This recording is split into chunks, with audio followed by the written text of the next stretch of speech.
Walter Savitch, in Chapter 10 of his C++ problem-solving book, Chapter 10 on classes, he's got a programming project, number 6 here, about his mother's red counter that she would take to the grocery store, I presume when he was younger.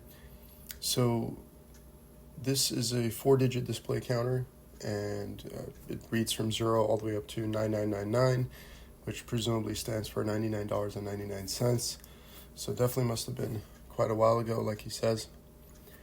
So given that this is a C++ programming project, the author wants you to create a class.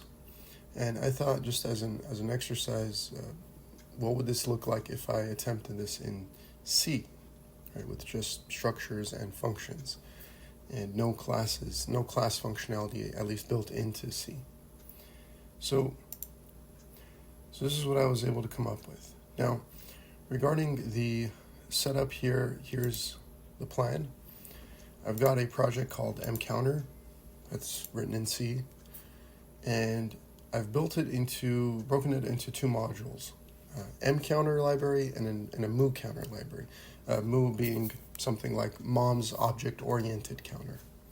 And the reason I've done this is I'm taking two approaches. Despite this being in C, I'm trying to have one be procedural, or classic if you will, and one be object-oriented. And this isn't about my personal preference. In fact, I typically don't do this object-oriented style, as we'll see, but this is just for demonstration. Now, they're built using just one pair of header and source files. So there's mcounter and moo counter header files and the corresponding source files. And there's a demo. The demo is procedural, just to keep things simple. And I have added unit tests using the Unity testing library. So there's an external library I've added in just so I can do my tests. It's kind of like Google's testing library for C++, but this time it's for C. And the tests are here, testing both of the libraries. Okay. Now, what does the library actually look like? Well, if we look at the procedural one, this is the public interface. In fact, almost this entire page is public. One thing about C is there's no concept of built-in classes. At least there's no syntactic sugar for them, so there's no class keyword. And if you create a struct in a header file, that struct's members are visible anywhere you declare a variable of that struct type. Now, that being said, there's a way to work around this. It's called opaque types. An opaque type, such as this one, I'm calling it mcounter, but it is a pointer to a structure mcounter. Okay, but people won't know it's a pointer because all they're going to see is just an mcounter type that they're passing in to a bunch of functions. Okay. So they are passing in what's effectively a reference. That being said, in order to create an object of this type, you do need a constructor, right? So you're going to have to call a constructor. In this case, constructors are just generally available, publicly available functions. In this case, mcnew and mcnewn, which takes an argument, right? What is the starting value of the counter, as well as a destructor. Now, if you notice carefully, the destructor is the only function here that takes in an address. It takes in a pointer to the counter itself. And I'll talk about why once I get to the definition. And similar to in C++, we need functions that allow us to access these things. Particularly because it's an opaque type, we definitely need accessor functions. Otherwise, how would we know what members there are, right? Or let alone their values. You do have mutators. So you have the ability to add to the ones, tens, hundreds, and thousands place, and you can reset the counter. And I will show you the innards of the structure soon. But yes, there's an error state, right? An overflow state, as the programming project description calls it. And just for utility purposes, I put an ability to print the counter to the screen. This will print either the counter value or it will display error just in case there's an overflow condition.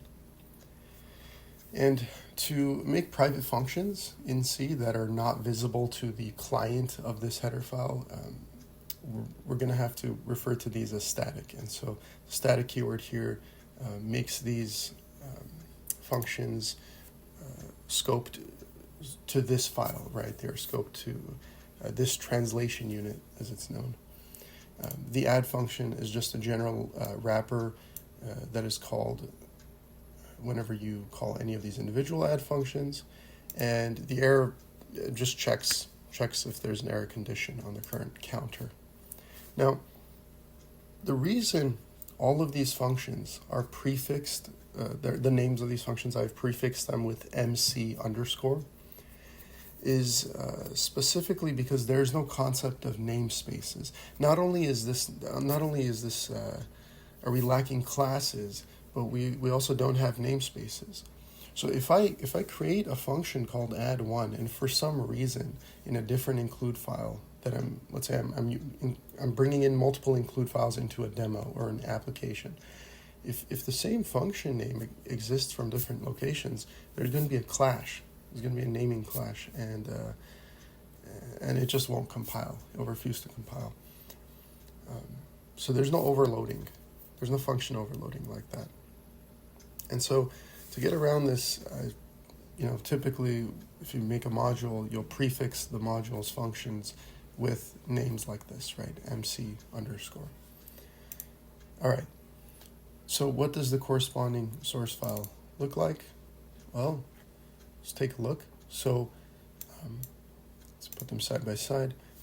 I do have some constants, so the maximum counter value should be 9999. The error value won't be shown, but if there is an overflow condition, I'm just going to set the counter's value to negative 9999. All right. The structure, no surprise here, it contains two members, a count and an error.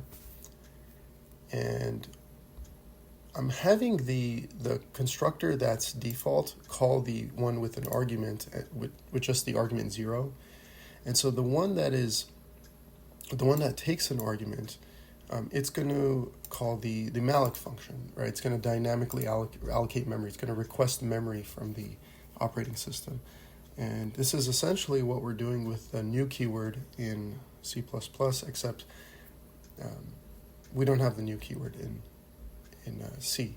And so I'm calling malloc, and malloc asks you, well, how many bytes do you want? And I need to grab the number of bytes by calling the size of operator on MC, right? Or at least not the opaque type itself, but star MC, which really just means go ahead and look inside that pointer. It's going to find that there's an M counter structure, and it's going to return, I guess in this case, 8 bytes.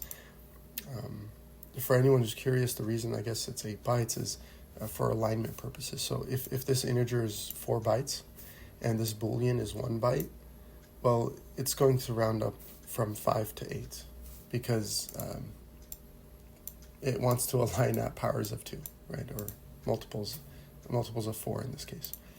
Okay. In C++, if for some reason you're truly out of memory and your app is going to crash because you didn't, catch the exception that was thrown when you called new, in C, there's no exception, right? There's no concept of exceptions. And so this malloc, it's going to return a pointer. That pointer might be a null pointer. And so you need to manually check for a null pointer and then report that. And in this case, I'm just going to crash because I can't really do much if I don't have 8 bytes of memory. I think I have bigger issues, right, to worry about. All right, so then we set our counter. We check if there's an error, and we set that value, and then we return the counter. So we could look at this check right here. It's one of the last functions, maybe the very last one. Very simple. All it does is just sees if we've gotten into an overflow condition, if we're beyond the maximum count, or if our count is less than 0. In this case, because if it's the first time we've reached overflow, then we're going to be over 9999. If we've already reached overflow in the past and we want to see if we've remained in an error state, well, it's probably because we've set our value to negative 9999, and so that's what the second argument, to the second operand for this logical operator is. and that will return true. Yes, there is an error. Otherwise, it will return false. Okay, so nothing fancy there. Now the free, right? So the destructor here, the reason this is the only function that's taking an address, right? It's requesting a pointer to this object, is for twofold. Not only does it want to, not only do I want to free up the memory that I requested with this allocation, I also want to set the pointer itself, the actual original variable from the caller's side. I want to set it to null. The reason I want to set it to null is so that later on, if the person wants to use it, they, hopefully if they're diligent, they will check and realize, wait, I can't use this object, it's been freed, right? If you use an object and it's been freed, who knows? Best case, the app will just crash.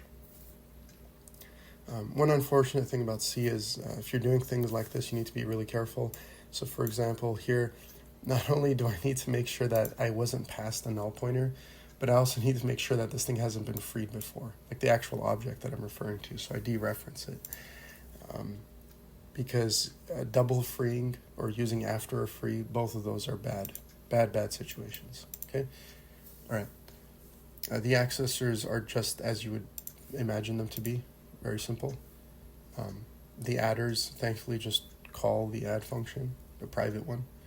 Our reset does what you think it does. It clears the error condition. It resets the count. All these are returning ints, just so we can, constantly be aware of where we're currently at. The print here is just creating a little box with either the message error if we're in an overflow condition, or the actual count padded to up to 4 spaces with initial, leading zeros if necessary. Let's see what else. And the add simply adds, updates the error condition if necessary, and if there's an error condition, we will set the value to -9999, and we'll just return the value. Okay, so very straightforward. Now, to test this, to test the counter, the procedural one, what we do is we create multiple tests. Unlike what I'm used to with the Google test, right? What we're doing here is we're actually using assertions, but we're using the assertion macros that come with the Unity testing library, testing framework. And so I'm trying to keep these minimal, these tests, so at least I can view them on a single page, right, without scrolling.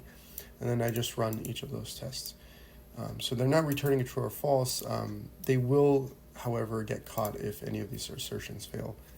And I have used the macro that allows me to attach a message to the assertion. So in this first case, I just want to test the construction with arguments. So if I pass in 5 and I print it out, I do hope that if I call the accessor that the counter will actually be at 5 and that the error will be false. There will be no error. If either of those assertions fail, these corresponding messages will be printed. And then I free the object that I've constructed. I delete it, so to speak, by passing in the pointer, right, the address of this object itself. Okay, and of course this is how I'm checking to make sure that this actually causes the MC variable to be set to null. The adding values to the counter, that test, very straightforward. Simply create a counter, print it out, make sure it starts out at 0 by default. Go ahead and add 1, print it out, make sure it's at 1, add 10, make sure it's at 11, and so on for 100 and 1,000. And by the end of this, there should be no error state because we just have 1,111. Right? That's well within the range of the counter. And to test an intentional error state, right? So if we want to bring about an error state, we'll go ahead and create the counter. And I decided just arbitrarily, let me add the number 1,000 12 times. Of course, by the 10th time, we're at 10,000, which is beyond the scope of the counter, and so it should print from 0 to 9,000, and then it should print a few more errors. And definitely the error state should be true here. And if it isn't, well, we're going to warn the person who's programming this. And then we're going to reset it, and we're going to make sure that the count is at 0 again. Right? One thing I should do, actually, and I'm going to go ahead and add that right here, is assert that after you reset it, that that the error state has been cleared. Should not be in an error state after a reset. Okay. All right. So if we want to run this test, let's go ahead and configure our CMake project. Let's build all the targets, and we can run test. I'd rather run the test directly as an executable test counter. And so if we look at the output, we have this first test, right, where we're just doing a constructor with arguments that passed. We're creating a counter and adding all these values, just testing the addition functions that passed. And when we try adding 1,012 times, by the 10th, 11th, and 12th time, of course, we're in an error state, and then we reset. So that passed as well. All right, so that looks good. All right, now, I did say I had a different library for the object-oriented approach. The counter now is not, it is and isn't an opaque type. It's an opaque type insofar as I am passing around, a pointer to a structure. The thing is, we can actually see what's in the structure, and so can the person calling this, calling the functions here. The thing is, the difference is I try to sort of cram methods, right, member functions into the struct, and we don't have a concept of classes, but what we can do is we can actually have some members of the struct who are not primitive types, but they're actually function pointers. Now, I don't know when or where this gets taught in the C++ course, but a function pointer is really just, well, every function's name is actually a pointer to the place in memory where that function's definition reside, right? The body of that function's code. And so that's why you see all these initial parentheses saying a pointer to a function called free that takes as its argument a pointer to a MOO counter, right? So these are very similar in that sense. Now, almost all of these functions themselves, even their declarations, are actually privately scoped. And the reason for that is I just need the constructors to be public and the contents of this, the members of this structure. The reason for that is, and it will become apparent when we look at the definitions here. When you construct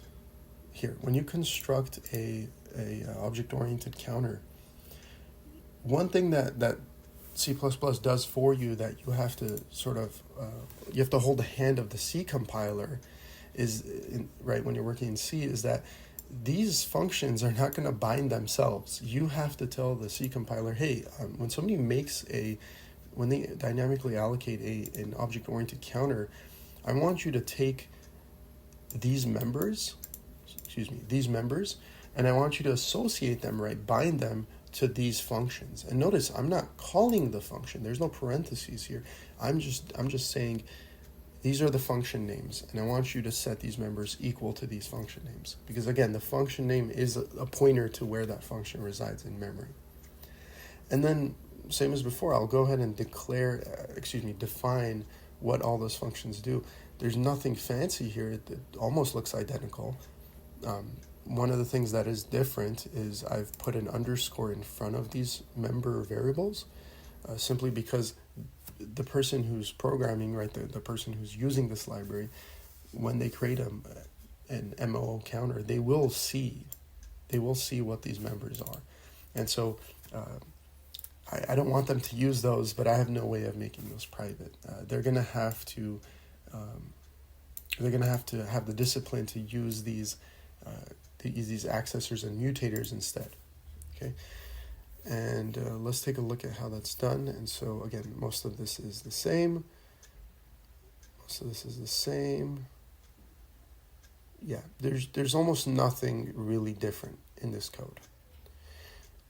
Now, one thing that should look different is the usage of it, right? The client that's using this object-oriented style, because we create it the same way, but this is the one part that's very odd, right? So this time around, the object itself contains, right? So if I do this, Of course, it's going to get converted. You can't use the dot operator because this is an opaque type. It's a pointer. It needs to be dereferenced. Okay, and then you can use the dot operator. And the way you can dereference and access members of a struct at the same time is to use the indirection operator, right? That's what the arrow is. And my point is, you can see all of these, including the member variables that are quote-unquote private. You can see all of these are accessible from within the variable itself, right? You don't need to reach out into a library of namespaced functions because they're all within the variable. Now, I will say one thing, though. If we look at mooCounter, I hope we can see it here. Okay, 80 bytes. Okay, this isn't the end of the world, but this is 80 bytes. When we were looking at mCounter, this was 8 bytes. It was 10 times smaller. Yeah, that's because we have, I haven't counted, but like something like, I don't know, maybe 9, I think it's 9 functions that we need to add to this structure. So that structure all of a sudden becomes much heavier than a simple data type a structure that contains only 2 variables. Now we have all these function pointers. So that's the catch, right? No lunch is for free, right? There's no free lunch.